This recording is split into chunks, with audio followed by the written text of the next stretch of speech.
All right, let's just jump right in. Why saving money will keep you broke? I know. That sounds completely backward, doesn't it? From the time we're kids, we're all told to save our money. But what if I told you that very advice is the one thing holding you back from ever building real wealth? And hey, this isn't just my opinion.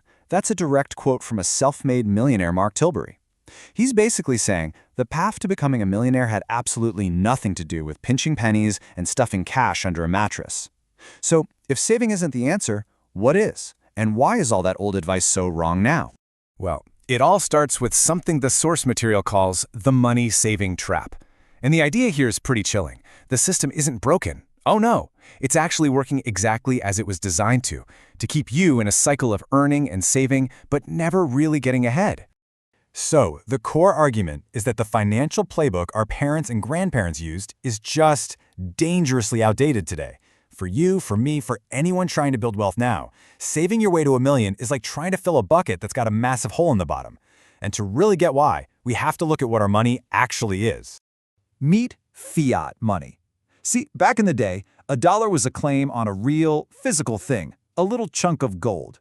But today's currency? It's backed by a promise.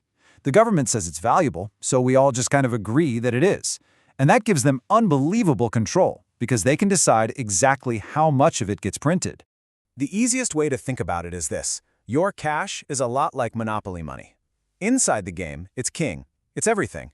But outside the game, it's just colorful paper. Its value isn't real or inherent, it's just assigned. And that assigned value can and definitely does change. And that leads us to the real villain of our story. Let's talk about inflation. You've heard the word, but what is it?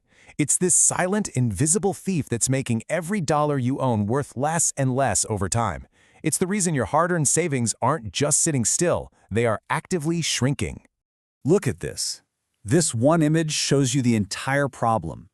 On the left, you've got the teeny tiny interest your bank might give you, maybe 0.5% if you're lucky. But on the right, that's the rate that prices are actually going up, over 3.5%. Your money is in a fight it is guaranteed to lose, every single day. So here's the crucial takeaway. Thinking your savings account is a safe place to grow your money is a huge mistake. It's more like a freezer that's been unplugged. Sure, the bank adds a few pathetic little drops of water with its interest payments, but the warm air of inflation is melting your entire block of ice way, way faster.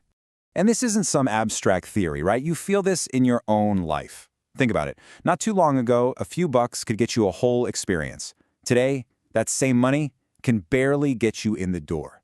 It's not because the dollar itself changed, it's because its buying power has been totally wiped out by inflation. So what's causing all this? Well, it pretty much breaks down into three things. First up, you've got demand pull. That's when way too many people want to buy something there just isn't enough of. Remember the used car market during the pandemic? Prices went nuts. Second, there's cost push. That's when it costs more to make stuff, so companies just pass that cost on to you. And third, and this is the big one, an increased money supply. When governments print more money, every single dollar you own becomes less valuable. It's simple supply and demand. Okay, so that was a whole lot of bad news. But here's the good news. You do not have to be a victim of this system. It's time to stop thinking like a passive saver and start thinking like an active investor. It's time to open up the wealth toolkit. The source material frames this decision just like that choice Morpheus gives Neo in The Matrix. Seriously, you can take the blue pill, just keep doing what you've always done, and hope for the best while your money melts. Or you can take the red pill and start to see how this all really works.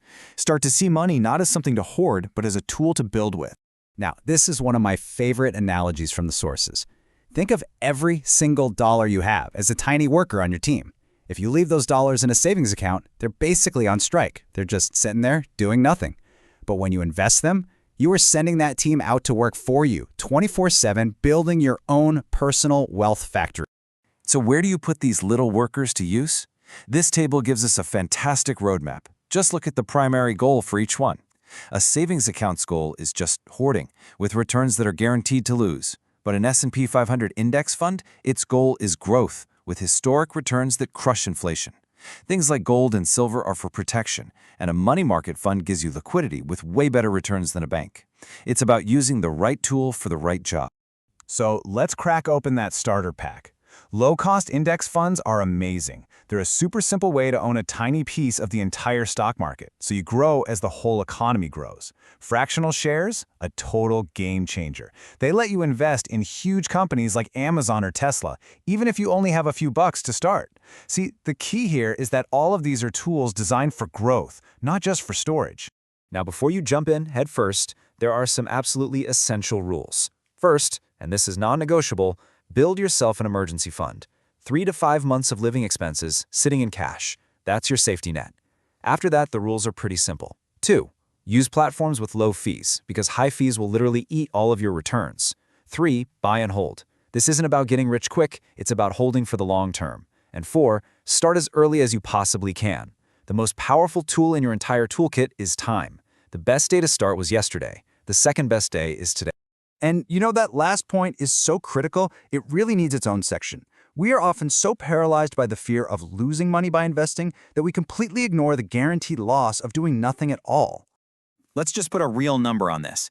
People who thought Tesla was too expensive and decided to wait for a better price, they missed out on a 35% gain in just 2 months. The cost of playing it safe on the sidelines was absolutely massive. The sources are pretty direct here. They call this a mindset from a totally different economic era. Now, that's not meant as an insult, it's just an observation that the financial world has fundamentally changed. The strategies that worked for our parents' generation, in a world with different rules, they just don't apply anymore. We have to adapt to the new reality. In this quote, it sums the whole thing up perfectly. Keeping your money safe in a bank account isn't actually safe. It's a guaranteed way to lose your buying power year after year. The truly terrifying risk is the opportunity you lose, the growth you miss out on, because you let fear keep you from even getting in the game. So I'll leave you with this one last question. Think about your money right now, wherever it is. Is it sitting on the sidelines, on strike, slowly bleeding out its value? Or is it out there on the field, working for you, building your wealth factory? The choice is entirely yours.